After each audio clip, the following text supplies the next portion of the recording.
j'espère que vous vous portez bien. Alors on est de plus en plus nombreux sur la chaîne. Je tenais à vous remercier du fond du cœur pour tous ceux qui me suivent depuis le début, ceux qui sont arrivés en chemin et ceux qui arrivent encore du jour au lendemain. Alors rien que pour ça, merci du fond du cœur. N'oubliez pas d'activer la cloche pour avoir donc les nouvelles vidéos, de liker et de vous abonner si ça vous plaît. Sur ce, aujourd'hui, dans la vidéo du jour, on va parler de mes indispensables en cuisine. Vous êtes nombreux à me le demander en commentaire depuis bien longtemps. Et bien Dieu merci, je me suis prise au jeu. Alors, il n'y a pas d'ordre, hein. Je vais commencer ici par les casseroles, mais il n'y a pas d'ordre, quel que soit l'article que je vais vous montrer. C'est ce qu'il faut avoir dans sa cuisine pour ma part.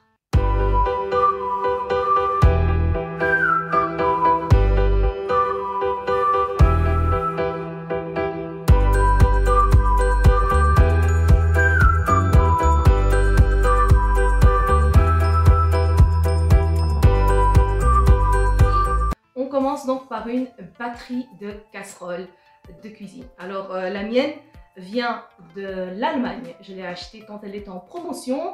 C'est la marque Sealit, une marque très connue. Je suis une grande adepte des marques allemandes, Dutch Quality, tout simplement parce que c'est de la qualité avant tout. Ici, c'est un set complet. Donc quand on commence, quand on vient de se marier, franchement, ça vaut la peine. Ça m'a coûté 150 € la batterie complète. Alors, commencez par l'article du bas. Donc ici, on a une poêle, une grande poêle, voilà, très jolie, en inox, et avec la fonte à l'intérieur. Ça, c'est le premier format, qui est assez grand, vraiment pratique. C'est presque comme un wok. Moi, j'aime beaucoup. Ensuite, on a la grande casserole. Ici, la petite casserole. Ensuite, on a le format moyen. Alors, chaque casserole est fournie avec son couvercle. On a également la casserole pour chauffer le lait, pour faire de la crème pâtissière, pour faire plein de choses, au fait, dedans. On a la toute petite casserole fournie avec son couvercle. Et d'ailleurs, le même couvercle qui est compatible pour la petite casserole à lait. Voilà. Et ils fournissent aussi un set de cuisson vapeur. Donc, pratique pour ceux qui aiment faire le couscous ou pour cuire les légumes à la vapeur, pour cuire tout simplement votre repas à la vapeur. Voilà, on peut cuire plein de choses avec ça. L'inconvénient, il faut assez de place dans l'armoire. L'idéal, c'est de pouvoir donc mettre chaque casserole avec son couvercle pour s'y retrouver tout de suite. Sinon, il va falloir faire comme ça, empiler et donc perdre un peu de place dans l'armoire. Ça, c'est l'inconvénient. C'est pour ça qu'à côté de ça, on a une autre alternative. Là, on part sur du Tefal. Je crois que tout le monde connaît la gamme des casseroles et des poêles Tefal. On a les formats casserole et sauteuse. Donc, il y en a 3. Voilà, 3 formats. Et on a également les poêles. Ici, on a deux formats de poêles. Alors, cet ensemble-ci m'a coûté 60 €. C'est pas cher. Et on a 1, 2, 3, 4, 5 formats de casseroles, entre guillemets. Et on a donc cette poignée amovible. Ce que je trouve vraiment génial, c'est par exemple, on veut faire une tarte tatin. On va utiliser ce format-ci. On va mettre son caramel, on va mettre ses pommes. Ensuite, on va mettre par-dessus la tarte. Voilà. Une fois qu'on a tout ce qu'il faut, on met dans le four. On retire la poignée et la cuisson continue dans le même engin pour aller au four. Donc ça, c'est vraiment super. Les tortillas, les frittatas, donc les tortillas de légumes ou de pommes de terre également, on peut les faire cuire au four. Ça, c'est l'avantage des poêles anti-adhésives. Voilà. Et Tefal fournit aussi un couvercle, voilà, qui passe pour tous les formats de poêles, en fait. Ça, c'est le petit inconvénient, on va dire. Il y a un seul couvercle. Par exemple, pour le petit format, c'est pas super. Voilà. Ça, c'est le petit inconvénient. Il y a toujours des avantages et des inconvénients dans tout. On continue dans les indispensables en cuisine. Ici, c'est donc tout ce qui est bassine, récipient pour donc mariner certaines viandes, pour mélanger des bases de recettes. que ce soit sucré ou salé. Bref, c'est vraiment un indispensable pour pouvoir manier les ingrédients. L'idéal, et je le conseille fortement, c'est d'utiliser les bassines en inox. Pourquoi?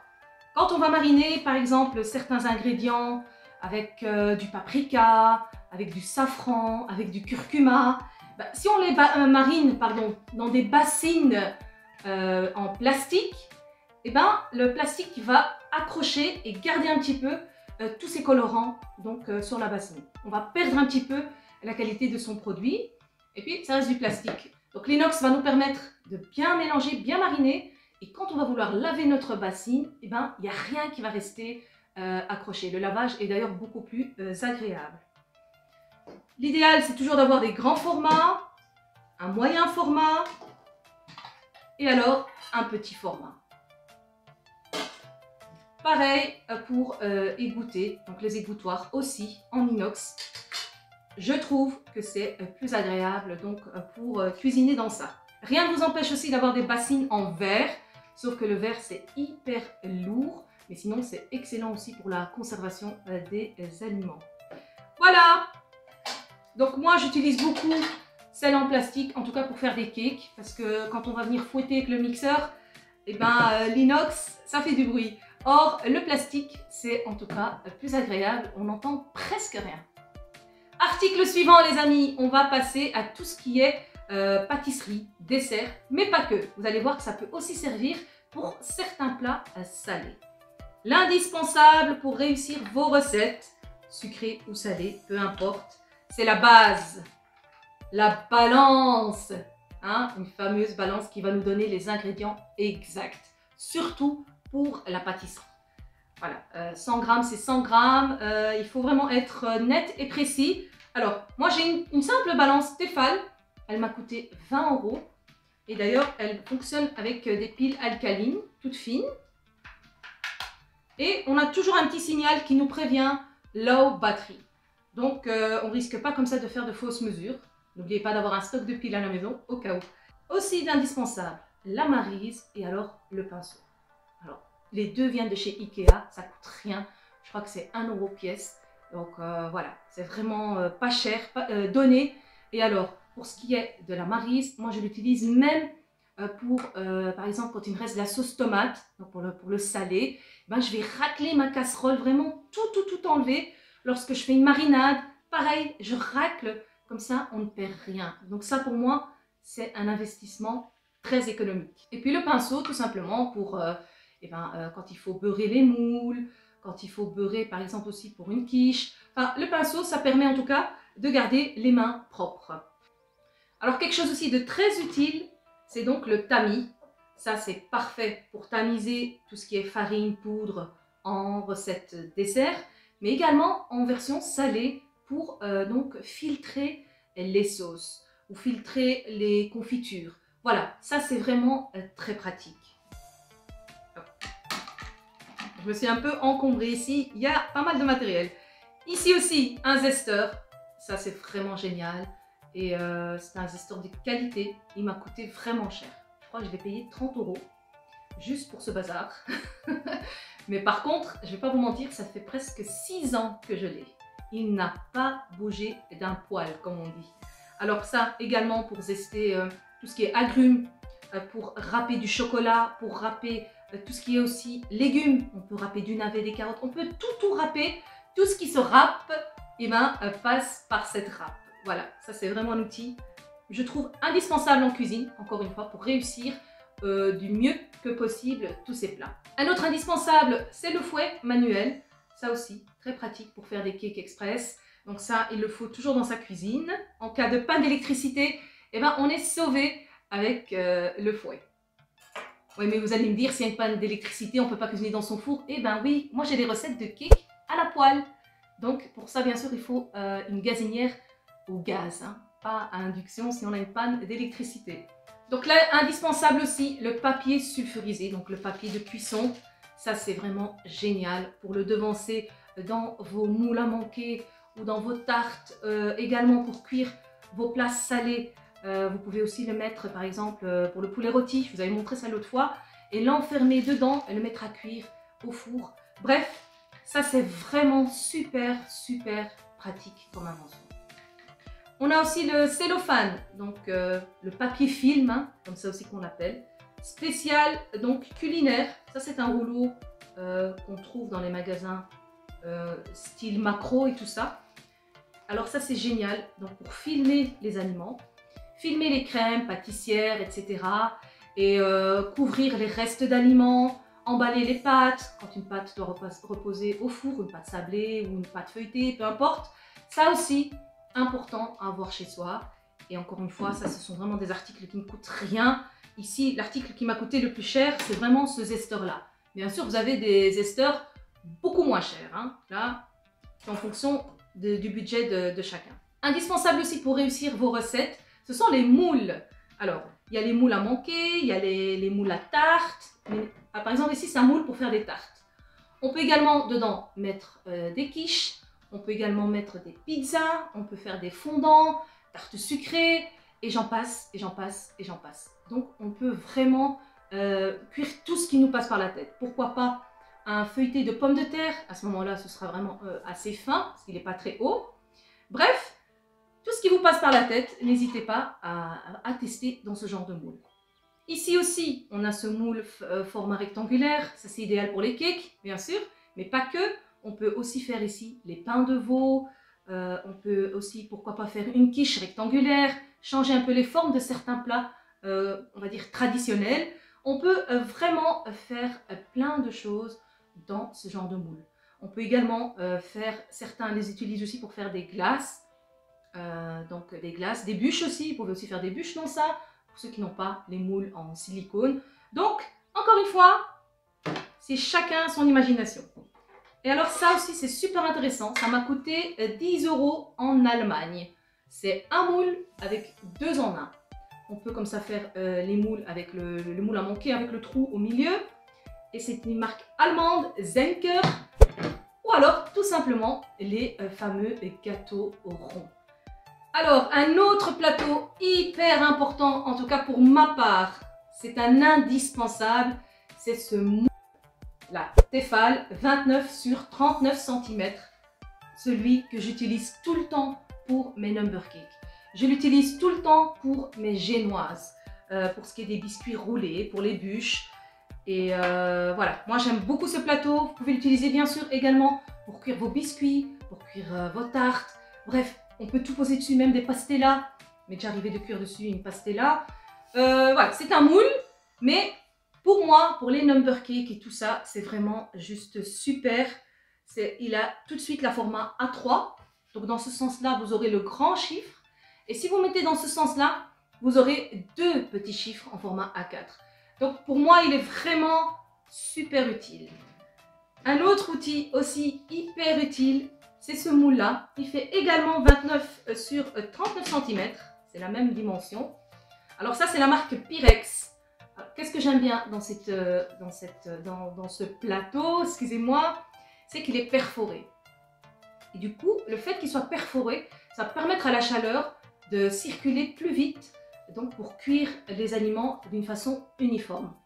Alors ce qui est bien, c'est que c'est génial pour les pizzas. Déjà, hein, ça c'est excellent pour les pizzas.